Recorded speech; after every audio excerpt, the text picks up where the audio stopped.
대표님, 전략원에서 전문위원 역할이 어떤 역할을 하실까요?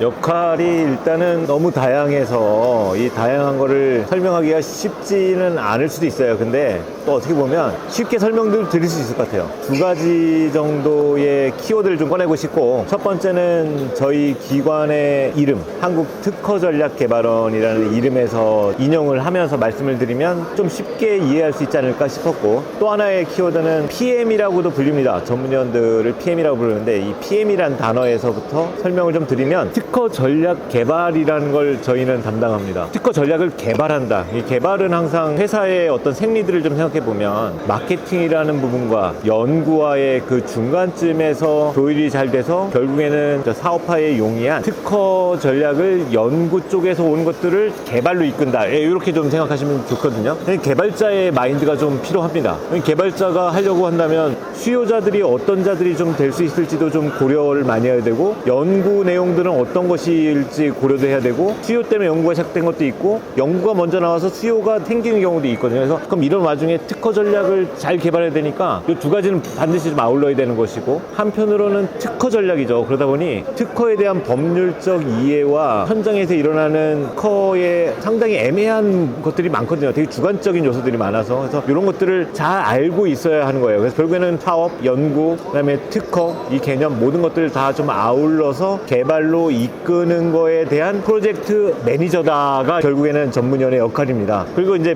프로젝트 매니저라는 역할을 하다 보니까 그럼 그걸 혼자 하느냐? 혼자 하지 않는 거예요. 모이는 사람들이 누구냐면 기업이나 연구기관의 연구진이 모이게 될 거고, 기업의 대표이사가 오는 경우도 굉장히 많습니다. 그 다음에 특허 분석을 또 전문적으로 하는 기관들이 많이 있죠. 특허 법인이라든가 아니면 특허 전문조사 기관들, 이런 곳에서 있는 분들과 이게 같이 함께 만나다 보니까 대략적으로 적으면 한 5명 정도의 팀을 구성하기도 하고, 보통은 한 10명 정도의 어떤 팀워크를 좀 이루게 되거든요. 그들이 모여서 특허 전략을 잘 개발하도록 매니징 역할을 하다 보니까 이 사람 구성원도 다 달라요. 내 기관 사람들도 아닙니다. 그때 만난 사람들의 면모도 되게 다양해요. 무엇이 약하고 무엇이 좀 더 강한 사람이 있고, 성향도 되게 다르고, 그래서 그런 분들과 함께 잘 조화롭게 한 3개월에서 5개월 정도 기간 동안에 기업이 정말로 사업화에 용이할 수 있도록 연구진으로부터 내려온 모든 내용들을 총괄해 보면서 이거를 특허 전략으로 잘 개발하도록 이끌 수 있는 역할을 하는 사람, 그것이 전문위원이라고 보입니다.